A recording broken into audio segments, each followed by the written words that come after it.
Le soleil se lève sur cette colline de Nyamukubi. Maombi Nyumpa a tout perdu il y a quelques jours.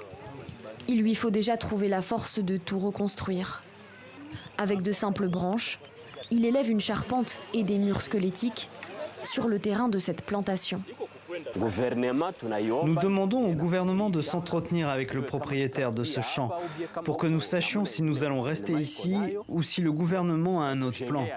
Qu'ils nous construisent d'abord des maisons, même des petites maisons, pour que chacun de nous s'y retrouve. Car ici, si le vent passe, ça sera une nouvelle catastrophe. Tout autour, c'est le même paysage.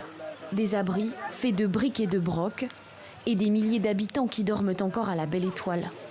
Les visages sont hantés par le ciel qui pourrait à nouveau se déchaîner. Les esprits, eux, sont traumatisés par l'enfer, vécu à quelques mètres de là. Cet homme a perdu ses 5 enfants dans les flots des rivières Namukubi et Chichova. Il nous montre là où se dressait, il y a quelques jours encore, sa maison.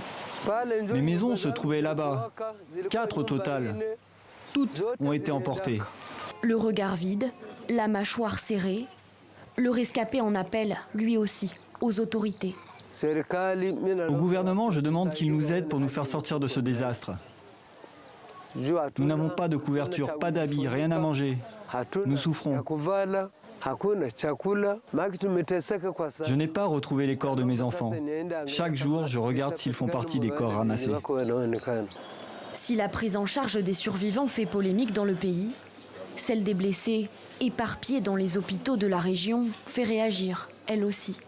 En visite dans une clinique de Bukavu vendredi matin, le gouverneur du Sud Kivu en appelle à l'aide internationale.